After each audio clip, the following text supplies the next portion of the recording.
Much as I am loath to admit it, sometimes you need to revert back to task-based management. Let me explain why. My name is John and you're listening to the Tech Leader Pro podcast. It is week 43 of 2025. You're very welcome, guys. The past few weeks have been very difficult. As we get closer to the end of the year, we need to hit certain deadlines, and the pressure mounts for my team and I. This explains why I've been late with recent episodes, for example.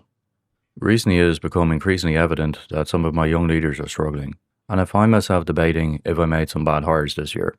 I will talk about that in a separate episode soon, but for today I want to focus on the following. How do you keep somebody on track who is clearly struggling? Although I hate to admit it, in this case you really need to micromanage that person via task management by assigning them specific short-term tasks and monitoring the outcomes daily. I normally advocate against micromanagement. Instead, I prefer to hire people I can delegate to and let them figure out the required tasks themselves. But recently, I have a couple of people in my team who can't, so sadly I had to step in and assign tasks myself.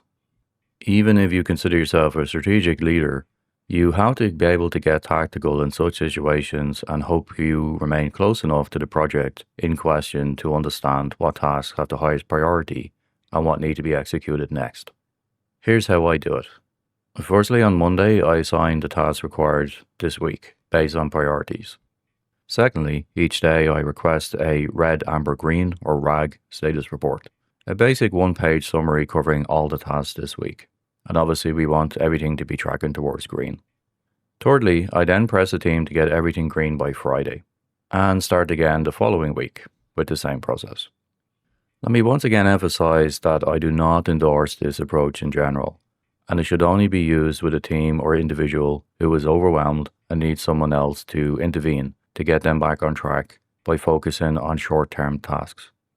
It is a remedial step when something has already gone wrong, and once a team or individual is back on track, you should be able to step away again. Maybe the team members in question are genuinely overloaded with tasks, or they've been asked to operate at a level that they are simply not ready for yet. Regardless, you can no longer trust them to operate on their own, and you must set direction and monitor outcomes more closely than you should normally have to do. My litmus test is a daily stand-up. At my leadership level, I should not have to attend a daily stand-up anymore. If I find myself being pulled into them because of an escalation, I know something has gone badly wrong.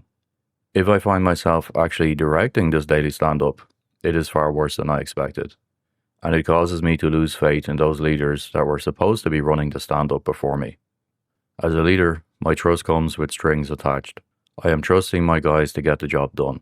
If they are not getting the job done, and I need to step in and do it for them, then they will not be my guys for much longer. But that will be the topic for a future episode.